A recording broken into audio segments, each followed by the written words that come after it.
All right, we're back with Leo Durkin, divisional of Dallas, Fort Smith, Little Rock, and Naples. I got them all. AKA the Raw Dog region. Yeah. Oh, gosh.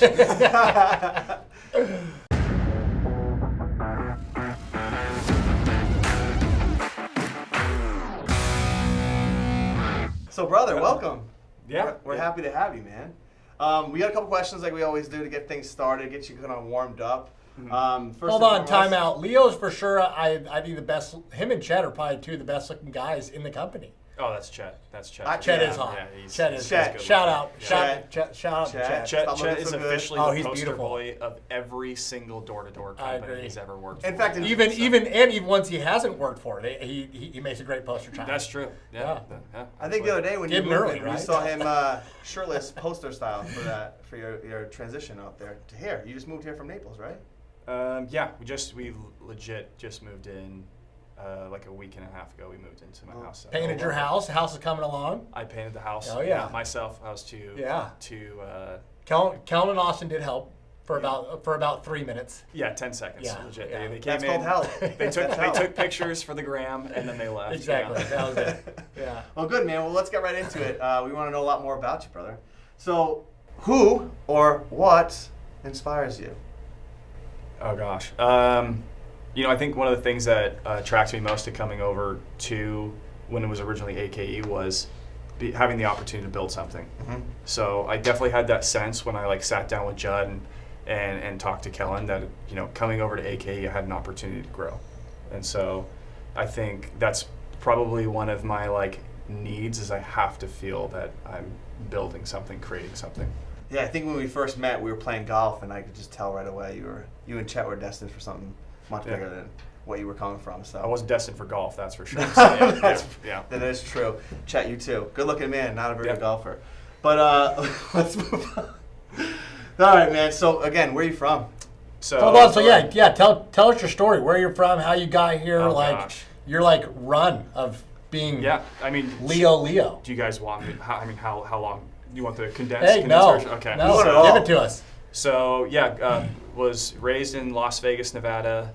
Got involved in door-to-door because I had a brother-in-law, Chris, who had done a summer with Altera Pest Control, which is what became Active. Okay. And I was actually, I was playing volleyball at BYU. I had lined up a job to coach summer volleyball camp clinics, right? And, Okay. I got in my head that was the right thing to do because it would help me be around the sport and not get out of shape and all that stuff. And my brother-in-law, Chris, just every time he would talk about summer plans, he'd be like, why are you not thinking about door-to-door? And I just would always blow him off. Well, it took until I got engaged to my now wife, Mackenzie. AKA Mac. Yes. Shout out Mac. Mac. Yes, Everyone calls shout her out. that. Yep. She legitimately we went over our finances together as we were engaged and about to roll into the summer, and she legitimately was just we don't have any money. And basically was have you ever thought about doing door-to-door? And legitimately, the second she asked me that, the next day, I sat down in front of a regional, got offered, got the job offer, signed, and the next Monday, that was over a weekend, the next Monday I was out on the doors. Wow. That's kind of how it works. Super duper late start. I showed up, I actually didn't know anything about door-to-door. First summer was where? Las Vegas, Nevada. Okay. So it's actually so you went back home. I went back home. Okay. Yep. And that was kind of my way of because I was one of the biggest kind of things I was worried about was obviously I was playing volleyball for BYU, so I was worried about am I going to be able to stay in shape? Right. Am I going to be able to do everything? But the thing I knew I needed to do was I needed to make money. Yeah. My wife's father told me I was going to have to foot the bill for everything. And there's only 4.5 scholarships because of Title IX with men's volleyball. Okay. So I didn't have a scholarship. Yeah. And now I was going to have to pay for my wife's school, my school, books, tuition, Life. fast food, And life, everything. everything. Yeah. And I did well my first summer and literally was able to pay for all that. And we had a little money at the end of the year. So after that, I was hooked. That's So- awesome. What year was this? That was 2015. Wow. That's crazy. So So fast 15. forward. How did you hear about us? So, so I had actually always kind of been trying to get out of door to door. So I was actually overseas in Germany playing professional volleyball, and then COVID happened. So the season ended short, and we flew back during the whole like travel ban thing, and we get back and we're in Vegas. Everyone thinks that we're gonna like turn them into zombies, and then we went from Vegas to Idaho till finally we got out to the summer late because of all the COVID restrictions. Yeah. And basically, kind of through all that, I ended up, after the summer, thought I was done. So this was summer 2020. I thought I was, 2020. I thought I was completely done with door to door. That was it. That was the last run. This last run? Yeah. And I actually went and coached a volunteer coaching position. I was trying to get into coaching Okay. at North Carolina State. And I was there for a total of 1 month. And the second I showed up, I just had this sense that I had made one of the biggest mistakes of my life. Really? Couldn't shake it. Wow. Like, I legitimately was there, and every day I would come home from work, and Mac's like, how's everything going? I'm like, gosh. Just didn't feel right. I feel it again now. It's like it was like just this feeling that I was just not doing the right thing at the right time. So I actually... It's like a calling almost. Yeah. The weirdest thing is I went, it was like, if you guys been around with me long enough, it's like sometimes these kind of conversations are tough. I had to sit down in front of someone who I had been talking to for like 6 months, coordinating this, right? So you feel like you're kind of you should be all in. Mm-hmm. And I had to sit down with the coach and be like, hey, I made a huge mistake, I have to leave. Wow. And so I packed up my whole family in our little Mazda piece of crap CX-5 that I still have, and we literally loaded all of our luggage. It was up around my son, who was he was like 2 months old. Let's at say the time. newborn probably at the time, yeah. Little buddy. Yep, and I got back out on the doors, drove down to Orlando and started selling pest control again. Wow. And after we did that summer, we got back to Utah, but because of that experience of knocking in Orlando, Yeah. I decided to get an office bid there. Okay. So we went back. My brother and I were knocking, preseason. Brother Chet or one of the other 18 brothers? No, Chet. Okay, Me and Chet. okay. Me and Chet. Okay. We got in our heads we were gonna have our best summer ever. We went out a month early before the reps came out, and we were in an extended stay and hating our lives. Mm-hmm. And I think again, kind of the same feeling kind of happened. I got out on the doors, and I was just like, "Gosh, what am I doing?" Yeah.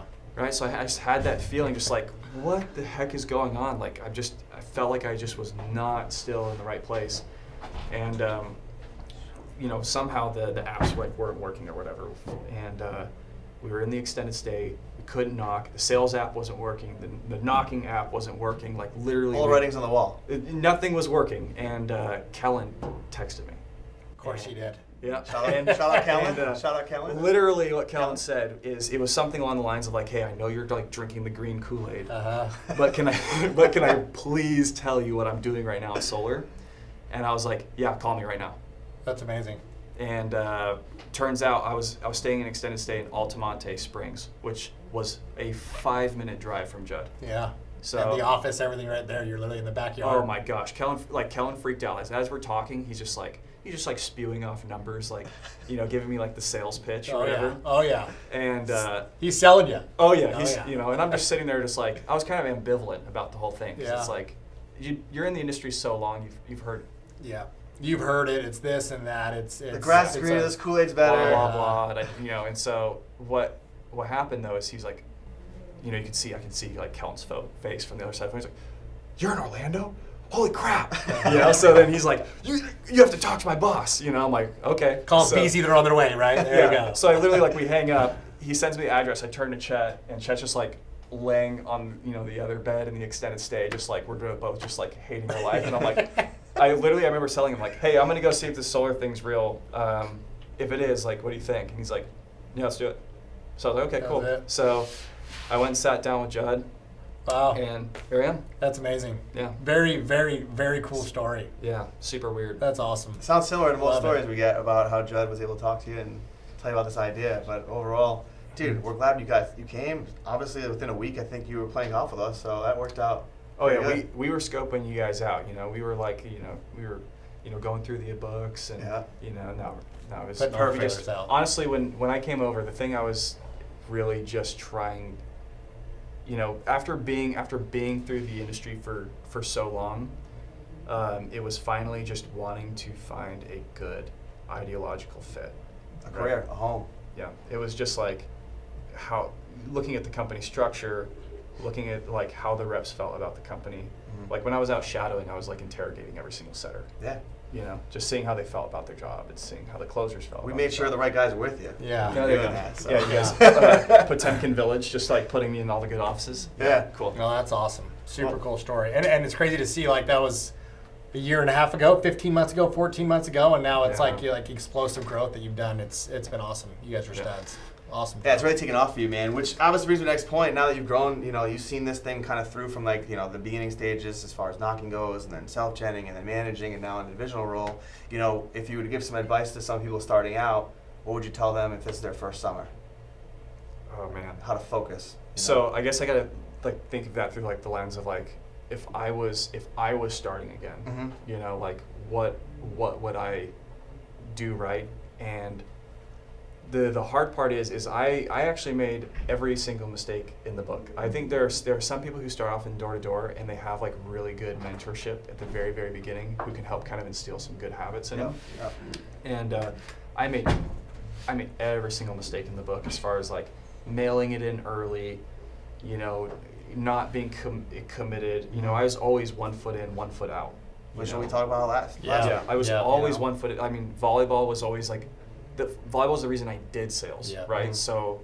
So one of the things is I just didn't. When I think back now, being married, having kids, looking forward for like my future career. Totally. If I would have just maximized the opportunity I had in pest, Yeah. I would be in a completely different Yeah, place. and that's what I think with everyone's career. It's like anytime we started summer sales, especially being from Utah, it's like, oh, I'll do it for a year, 2, 3 to get to school, right? And it's like, if we would have really, I think, made a career out of it and like buckled down what could have been where it was, right? And that's why I think we're all here now that it's like, oh no, we know this is it. We've already made the mistakes previously in our careers. Like, let's be 2 feet in and make the commitment. So Yeah. I love it. So I love just being all in with it, and just like becoming kind of like a slave to your habits. Totally. Just like you like legitimately. Like I don't know. Like I always think of it through like the summer sales perspective. Is Yeah. I never finished a summer and regretted working hard. Totally. Like, and then when its back end check would hit, Yeah. I never regretted working hard. Yeah. And so it's just like, it's one of those things where, hindsight's always going to be 20/20, and you're never going to regret having more freedom as a result of sacrificing your current state right now. 100%. That's a good point. That's a good point. Love it. And obviously you came from, another industry. So Mhm. shifting over to this industry, what kind of things have helped you or driven you to really take this and run with it? Especially leaving, where you were.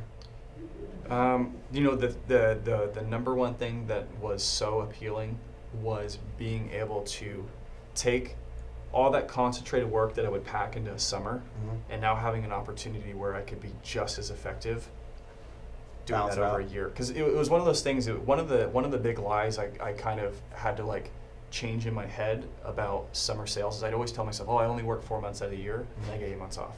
Yeah. But the reality is that was never the case. Is because I was someone who was in management, and I was someone who was trying to scale and grow Advance and and build grow. something. I worked 365, just 8 months out of the year I didn't get paid. And so I think that's where solar is so unique is the fact that you literally have the opportunity to make money 365 days out of the year, and you can scale constantly. You can give people a job the next day. Yep.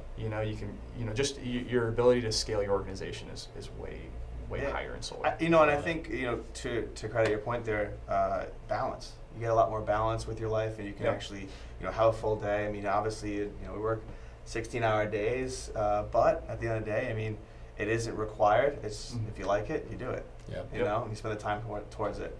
You mentioned a good point. You said, mentorship has been a big part of your life. Is Mhm. there a particular mentor or mentors that have really helped you become this man today? Dude, it's my dad. Yeah. Like, He's your hero. he's my hero. Yeah. He's my hero 100%. So even early on in management, I remember every time, because we all have those situations where, there's like those tough decisions that you have to make with Oh, yeah. with like a rep or something like that.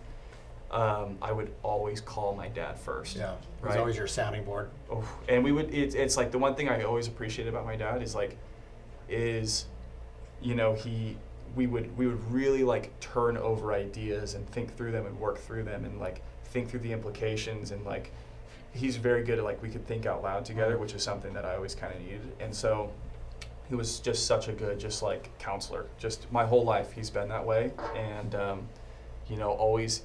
always helped me just kind of like think through like life's problems and ways to approach life, ways to approach business. And he's a fireman. It's funny that you say that because like That's awesome. even in our group, That's awesome. you're the wonder, you're the thinker, you're the creator, and I can tell you get that from your dad a little bit. Yeah. Yeah. My dad's very much the same. Yeah. And it's important, especially with us. We're going 100 miles an hour. Sometimes we don't think before we do. And Leo is always the guy that's telling us like, hey, this is why we shouldn't do it, or here's why we should do it. Let's see both angles before we make that decision. And it's been a lot of fun having you help us with that avenue and seeing you guys grow, man. It's been great. It's been great. So obviously the solar industry is a new thing to you, but what attracts you towards it? Not just the balance of it, but like as far as the solar industry as a whole, what's really excited you about it? Yeah. So the number one thing that I just liked about solar in general was just it's the stuff that we kind of always talk about. The fact that I can just save a customer money, right? It's something that I feel is like actually benefiting the customer as a whole. Sometimes it was hard for me to convince myself that people should just be like killing bugs. Like I don't know, like. No, it's definitely different because even it's like where we both come from. You're adding a bill. You're trying to add value, create value. Now it's like no, I'm really saving you money, right? Yeah. It's kind of like an interesting paradigm from like selling of like, oh no, you really need this bug spray. I promise. Yeah. You don't want those ants, sir. Right? They'll get you, right? And they're like, I'm not seeing anything, but they're in the walls. Oh, right. That's there. even worse, sir. You can't even see them. Oh no, it's not what you can see. It's what you can't see. Yeah. So I do like that. I also just like the expression that I always use with like reps is like we'll have a rep come in first week, right? Yeah. And they come in gung ho, they really go for it, and they'll have that big tier 3 week. Yeah. I've had reps $18,000 paid out commissions from 1 week. Crazy. Setting appointments, knocking a 30-hour work week, and I always like Which is like half from what you come from. oh my, I'm Literally. like, yeah. That's crazy. My last summer, it was like that's like, oh, you did a fifth of my year Uh-huh. in 1 week. It just Uh-huh. pisses that just pissed me off. Mhm. Yeah, I remember. It's crazy. Yeah, but that aspect, I always was just like solar is just rocket fuel. Yeah. It's like I think people who do not come from other door-to-door jobs just don't get it. Yeah. They just don't get it. So it's, that's one thing that is just attractive is just the velocity at which I can help change a life. Totally agree. So Love it. Well, good man. Well, listen, we've had a lot of fun having you here. We appreciate your time, your insight, and your mind. It's been great, but we do want to leave with one question for you before you roll out, because I know you're very detailed on this. So, knowing where it's headed, where do you see the solar industry in the next 3 to 5 years? Whew.